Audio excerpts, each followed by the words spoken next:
Hello everyone, welcome back to my channel. आज मैं फिर हाजिर हो गई हूँ आपके लिए बहुत ही यूज़फुल किचन टिप्स लेकर। आज की हमारी टिप्स बहुत ज़्यादा खास होंगी। वीडियो को फुल वॉच कीजिएगा। वीडियो अगर अच्छी लगे तो वीडियो को लाइक और चैनल को सब्सक्राइब करना बिल्कुल मत भूलिएगा। तो चलिए बिना देरी करते हुए आज की पहली टिप शुरू कर लेते हैं।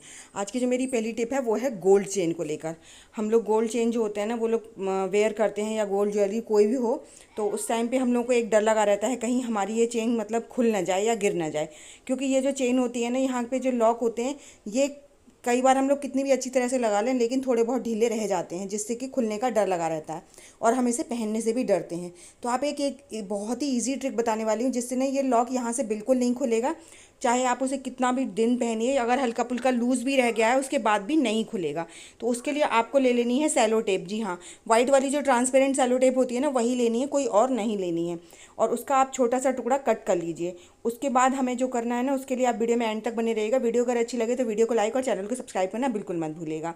साथ ही साथ मुझे कमेंट कर ज़रूर बताइएगा कि आपको मेरी वीडियो कैसी लगी। साथ ही साथ ये भी बताइएगा कि आप मेरी वीडियो किस गाँव या किस शहर से देख रहे हैं, ताकि मैं आपको थैंक्स कर सकूँ।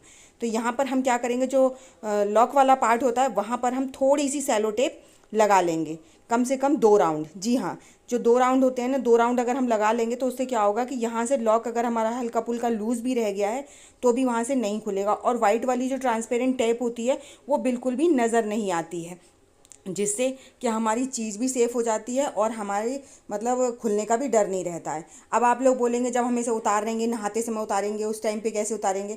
भाई देखिए, गोल्ड ज्वेलरी है, गोल्ड ज्वेलरी को उतारने की तो नहाते समय कोई ज़रूरत ही नहीं होती है। और ये फिर चीज़ें हम लोग जब कहीं बाहर जा रहे हैं उसके लिए बताई हैं कि अगर हम कहीं बाहर जा रहे हैं तो उस समय पर बहुत डर लगा रहता है। गोल्ड का तो मतलब कहना ही हुआ है कि बहुत ज़्यादा कीमती चीज़ है। तो इस टाइम पे आप उसमें ये छोटा सा ट्रिक अगर कर लेंगे तो इसमें कोई हर्ज नहीं है, आपको कोई प्रॉब्लम नहीं होगी और किसी को देखने में पता भी नहीं चलेगा। देखने में पता ही नहीं चलता कि इसमें आपने कुछ लगा रखा है, और आपकी जो चेन है वो सेफ़ हो जाती है। तो पहली चीज़ है हमारा, जब कहीं हम बाहर जा रहे हैं गोल्ड ज्वेलरी पहन कर, तो हमारी सेफ्टी पर्पज़ से ये ट्रिक बहुत काम की है। तो आई होप आपको ट्रिक पसंद आई होगी। चलिए बढ़ते हैं नेक्स्ट टिप की तरफ।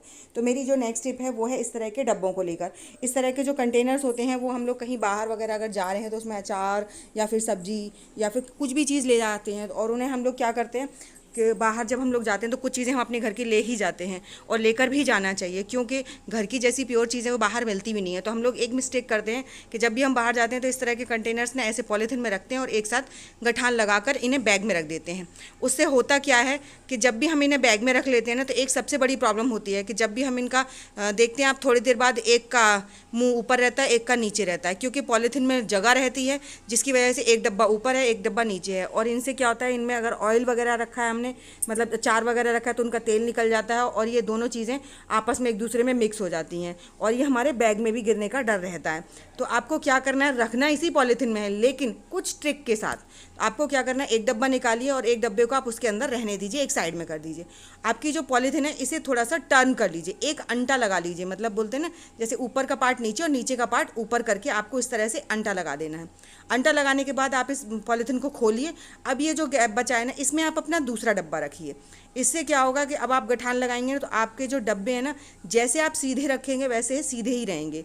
और अगर आप इनको आड़ा टेढ़ा करने की कोशिश भी करेंगे ना, तो जिस जिस तरीके से आप पॉलीथिन में सीधा का सीधा रखेंगे उसी तरीके से रहेंगे, क्योंकि पॉलीथिन में गैप नहीं बचा बिल्कुल भी। इस तरीके से आपका ना अचार फैलेगा ना कोई चीज़ें आपस में मिक्स होंगी। तो ये छोटी सी ट्रिक है लेकिन बहुत काम की है। आई होप आपको ट्रिक पसंद आई होगी। तो चलिए इसी के साथ बढ़ते हैं नेक्स्ट टिप की तरफ। तो जो मेरी नेक्स्ट स्टेप है वो है टूटे हुए कप्स को लेकर। कप्स हमारे घर में टूट ही जाते हैं, कभी डंडी टूट जाती है तो कभी साइड से टूट जाते हैं। अब इनका हम किसी के लिए भी यूज़ नहीं कर सकते। डंडी वाला टूट गया है तो इसका तो कोई मतलब ही नहीं है, और अगर साइड से टूट गया है तो इसको भी हम किसी को सर्व नहीं कर सकते, क्योंकि बहुत ज़्यादा गंदा लगता है। तो आप क्या करेंगे इनका, आप लोग क्या करते हैं टूटे कप्स का, मुझे ज़रूर बताइएगा कमेंट करके। मैं जो ट्रिक्स करती हूँ वो आप लोगों के साथ टाइम टू टाइम शेयर करती रहती हूँ। तो यहाँ पर मैंने एक टूटा वाला कप लिया है जिसका हैंडल बहुत ज़्यादा कई टुकड़ों में टूट गया था। तो उसमें मैं यहाँ पर डाल रही हूँ करीबन 2 चम्मच के करीब बेकिंग सोडा।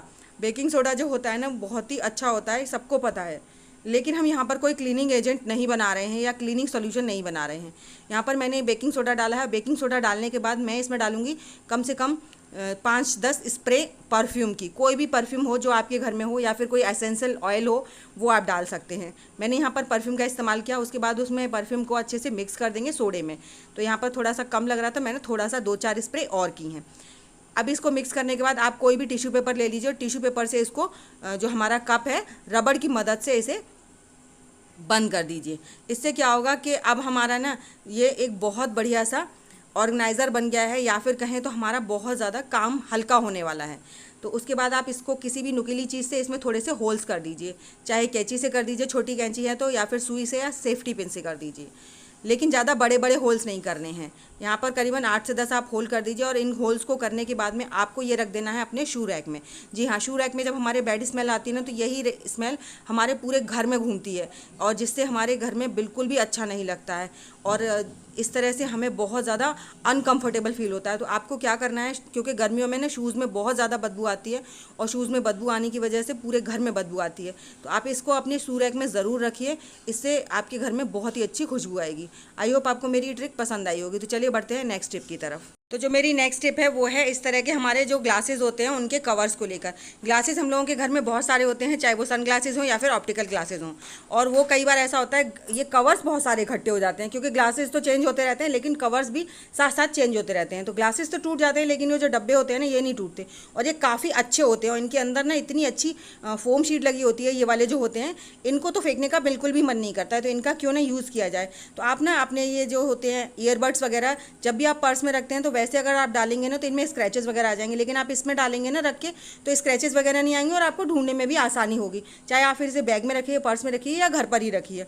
तो छोटा सा काम है लेकिन बहुत यूज़फुल है। ऐसे ही मेरा ये वाला भी बहुत सॉफ्ट है, लेकिन इसको भी फेंकने का मन बिल्कुल नहीं करता। तो इसमें हम क्या करेंगे, जब भी कहीं बाहर जाते हैं तो दवाइयाँ आजकल सब यूज़ कर रहे हैं, और ये छोटी छोटी जो शीशियाँ होती हैं या फिर छोटे छोटे दवाइयों के रैपर्स होते हैं, उनको पर्स में डालना या बैग में डालना बाहर जाते समय, मतलब कि ढूंढने टाइम पे तो मिलने ही नहीं है। तो इसलिए आप क्या कीजिए, जब भी आप बाहर जा रहे हैं अपनी दवाई वगैरह इसमें रख लीजिए, और अपने पर्स में, बैग में, या फिर हाथ में अगर आपको चाहिए भी दिन में, तो जगह जगह जो पड़ी पड़ी घूमती है ना, उनसे अच्छा ये है कि आप इनमें ऑर्गेनाइजर करके रखिए। और जो लास्ट वाला है इसके अंदर कोई फोम शीट नहीं है ना, तो इसका हम दूसरी तरीके से यूज़ करेंगे। इसका हम यूज़ करने वाले हैं, इसके लिए हम क्या करेंगे, आप तो ग्लू गन ले लीजिए, अगर आपके पास ग्लू गन नहीं है तो फेविक्विक या फेविकॉल ले लीजिए, कोई भी हो, जो भी हो, मतलब हमें इसमें एक चीज़ चिपकानी है जिसके लिए हमें थोड़ा सा ग्लू की ज़रूरत है। तो यहाँ पर हमने ग्लू गन का इस्तेमाल किया है, और इससे हम अच्छे से ग्लू लगा लेंगे। ग्लू लगाने के बाद ना आपने देखा होगा आपके घर में इस तरह की फोम शीट पड़ी ही रहती हैं, कभी कपड़ों में निकलती हैं तो कभी किसी न किसी चीज़ में निकलती रहती हैं।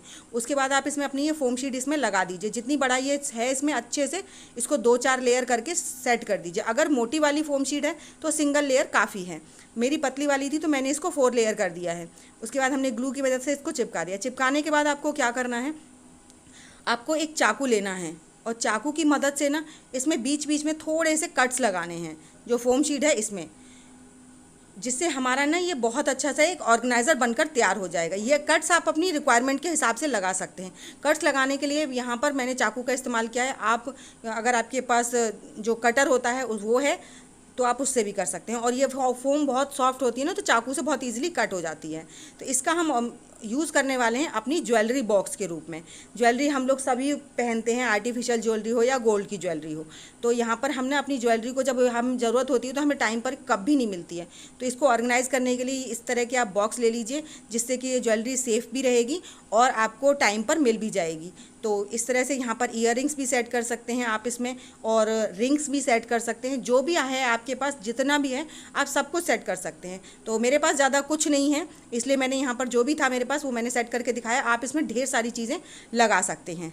तो इस तरह से आपको बहुत देखने में भी सुंदर लगता है, और आपकी चीज़ें सेफ़ भी रहती हैं, ऑर्गेनाइज भी रहती हैं, और आपको टाइम पर मिल भी जाती हैं। तो आई होप आपको मेरी सारी ट्रिक्स पसंद आई होंगी। ट्रिक्स अगर पसंद आई हो तो प्लीज़ लाइक शेयर सब्सक्राइब ज़रूर कीजिएगा। साथ ही साथ मुझे कमेंट कर ज़रूर बताइएगा कि आपको मेरी सबसे ज़्यादा कौन सी टिप अच्छी लगी है। तो चलिए ऐसी अमेजिंग टिप्स और ट्रिक्स के साथ मैं मिलूंगी आपको अपनी नेक्स्ट वीडियो में। तब तक के लिए बाय बाय।